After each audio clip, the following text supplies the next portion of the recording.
سب سے پہلے بات یہ ہم نے مانا ہوگا، یہاں پہ جتنے بھی ہم جس قوم سے تعلق رکھنے والے، جس سیاسی پارٹی سے یا جس نظریے سے تعلق رکھنے والے شریک ہے، تو ہماری سب سے بڑی وہ جو مسئلہ ہے وہ ہماری غلامی کا ہے. ہم سب یہاں پہ غلام ہے. تو لہٰذا یہ جتنے مسائل ہمیں درپیش ہے، اس کی سب سے بڑی وجہ یہ ہے کہ ہم یہاں پہ محکوم ہے، غلام ہے. ہمارے پاس کچھ بھی اختیار نہیں ہے. یہاں پہ جو وسائل کا ذکر ہوا تو اس کا بھی یہی وجہ ہے کہ ہم یہاں پہ محکوم ہیں، غلام ہیں. اور اگر ہم اپنی تاریخ پڑھے یا ہم اپنی تاریخ میں جائے، پاکستان بننے سے پہلے بھی ہمارے وطن پہ، ہمارے سرزمین پہ اور بھی زورور قوتیں آئی ہیں. انہوں نے یہاں پہ قبضہ جمانے کی کوشش کی ہے، لیکن اس قوتوں کو ہم نے شکست دی ہے.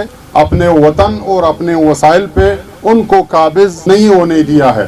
اور ابھی ان قوتوں سے ایک بہت ہی کمزور قوت پنجابی استعمار کے نام سے ہمارے وطنوں پہ قابض ہے، اور پچھلے 75 سالوں سے ہم اپنے آپ کو چھڑا نہیں پا رہے ہیں. اس کا وجہ یہ ہے کہ وہ جو پاکستان کے بننے سے پہلے جو قوتیں ہمارے وطن پہ قابض ہو رہے تھے، وہ سریعام آتے تھے اور اس کا ایجنڈا یہی ہوتا تھا کہ ہم نے آپ کے وسائل لوٹنے ہیں اور آپ نے غلام رہ کر رہنا ہوگا، ہم آپ کے وطن پہ قابض ہوں گے. تو لہٰذا اس کے مقابلے میں پشتون، بلوچ یا دیگر جتنے محکوم قومیں ہیں وہ اکٹھا ہوتے تھے اس ایجنڈے پہ کہ یہ جو پرانا قوت آ رہا ہے، لہٰذا ہم نے ان کو اپنے وطن پہ قابض نہیں ہونے دینا ہے، ان کے خلاف جدوجہد کرنا ہے. اور وہ جدوجہد میں ہم کامیاب بھی ہوتے تھے. اور یہ جو ابھی 75 سال ہو رہے ہیں، ایک کمزور سا دشمن ہمارے وطن پہ قابض ہے، ہم اپنے آپ کو چھڑا نہیں پا رہے ہیں. اس دشمن نے 2 چالاکیاں کی ہے. یہ دشمن اس طریقے سے نہیں آیا ہے جس طریقے سے پہلے ہمارے وطن پہ دشمن آتے تھے. یہ دشمن چالاکی اور منافقت کے ساتھ آیا ہے.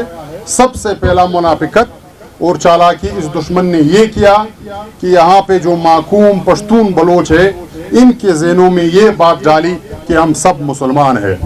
اسلام کے نام پہ ہمارے وسائل اور ہمارے وطن پہ یہ قابض ہوا.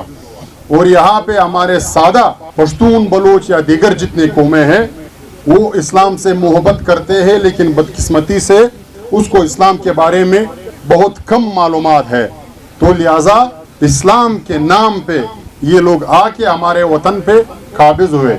پھر جب کچھ سمجھدار لوگوں نے یہ سوال اٹھایا کہ اسلام میں تو یہ نہیں ہے کہ ہمارے صوبے کی گیس ہمارے صوبے کے عوام کو نہیں مل رہی، اور پھر آپ نے ہزاروں کلومیٹر دور پنجاب کے ہر گاؤں تک ہمارے صوبے کی گیس پہنچائی ہوئی ہے.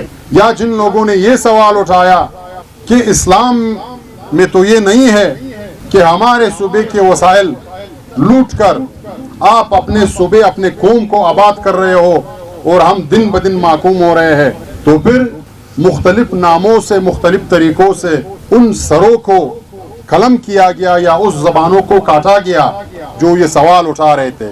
اور اس کے بعد جب دوسرا دھوکہ ہمیں دیا گیا وہ یہ تھا کہ ہمارے نوجوانوں، خاص کر طالب علموں کے ذہنوں میں یہ جملہ ڈالا گیا کہ اس پرچم کے سائے تلے ہم ایک ہے. میں تو شعوری طور پہ یہ کہتا ہوں کہ پاکستان میں سب سے بڑا جھوٹ یہی ہمیں پڑھایا گیا کہ اس پرچم کے سائے تلے ہم ایک ہے. اگر کوئی ڈیبیٹ کرنا چاہتا ہے ہم تیار ہیں. کیسے ہم اس پرچم کے سائے تلے کے؟ اسی پرچم کے سائے تلے دن دہاڑے لورلائی میں ارمان لونی کو شہید کیا جو پی ٹی ایم کا سینٹرل کمیٹی کا ممبر تھا. 6 مہینے تک اس کا FIR نہیں کاٹا جا رہا تھا. پھر اسی پرچم کے سائے تلے عارف افغان کو افطاری سے 2 منٹ پہلے سر میں گولیاں مار کر کے شہید کیا گیا. اس کے بعد پنجاب کے اس ٹائم کے گورنر کا ٹویٹ ابھی بھی ہمارے ساتھ پڑا ہے، موبائل میں سیو ہے. انہوں نے ٹویٹ کیا تھا کہ کتب مار مہم شروع ہوئی. پھر اس کے بعد دن دیہڑے اس کوئٹہ شہر میں سینیٹر عثمان خان کاکڑ کو شہید کیا گیا. اس ملک کے تمام ذمہ داران جو میں نے پہلے ذکر کیا، انہوں نے تعزیت تک نہیں کی. پھر اسلام آباد میں ابھی 1 سال پہلے گلمن شہید کو شہید کیا گیا. ابھی تک نہ اس کے قاتل گرفتار ہوئے ہیں، نہ کسی نے اس پہ بات کی ہے. اس طرح ہزاروں معلوم اور نامعلوم پشتون بلوچ نوجوانوں، سیاسی لیڈروں کو اس پرچم کے سائے تلے قتل کیا گیا.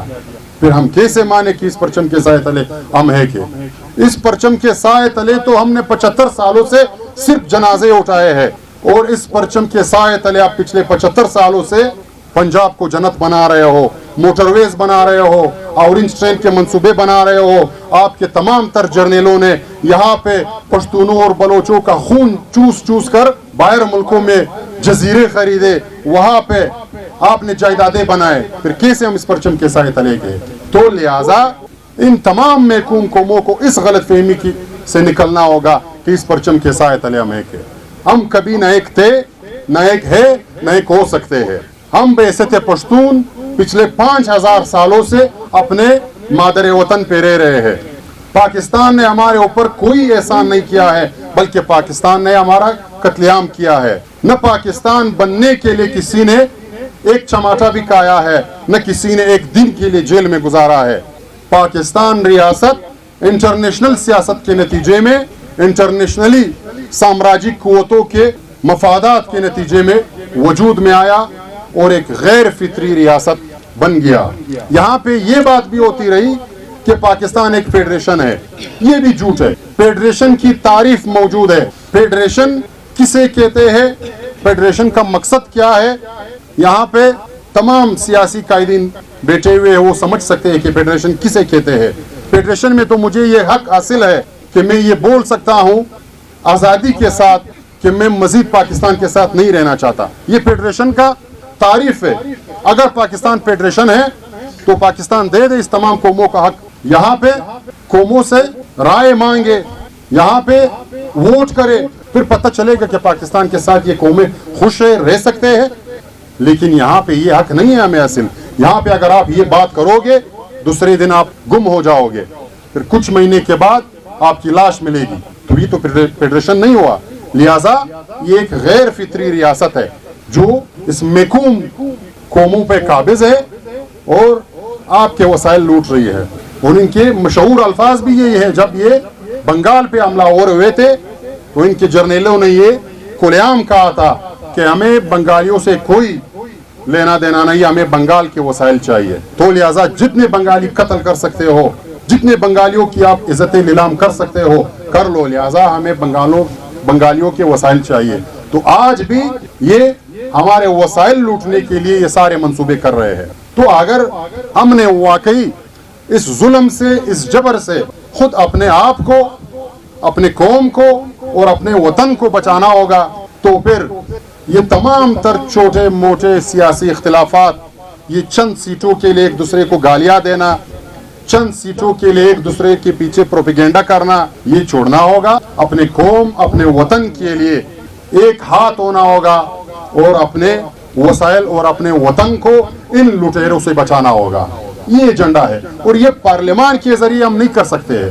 میں کھلی بات کرنا چاہتا ہوں کیونکہ پارلیمان، آپ پڑھ لیں، آپ پاکستان کی پارلیمانی سیٹ اپ پڑھ لیں، پھر ان کی سیٹوں کی تعداد پڑھ لیں، پھر القبلیہ دیکھیں.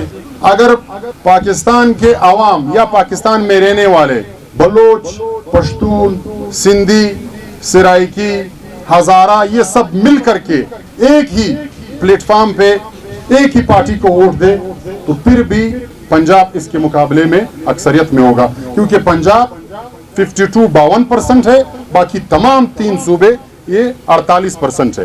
تو پارلیمان کے راستے سے تو آپ ان قومی حقوق نہیں آ سکتے ہو. تو لہٰذا اپنے قومی حقوق حاصل کرنے کے لیے آپ نے اپنے بزرگوں کی طرز پہ سیاست کرنا ہوگا. جب احمد شاہ بابا نے اپنے وطن سے، یہ جو مغل آئے تھے یا اور جو قابض تھے اس وطن پہ، جب احمد شاہ بابا نے اپنے وطن کو آزاد کیا تھا اور ان دشمنوں کو شکست دیا تھا، تو احمد شاہ بابا نے الیکشن نہیں لڑا تھا، نہ وہ سینٹ، نہ قومی، نہ صوبائی اسمبلی کا ممبر بنا تھا. احمد شاہ بابا نے تمام قوم کو بلایا اور انہیں واضح ہدف دیا کہ یہ لوگ آئے ہیں ہمارے وطن پہ قابض ہے، تو لہٰذا ہم نے کیا کرنا ہے. تمام قوم نے اتفاق کیا کہ اس کے خلاف جدوجہد کرنا ہے، جہاد کرنا ہے، ان کو اپنے وطن سے بگانا ہے. اور احمد شاہ بابا اس میں کامیاب ہوا.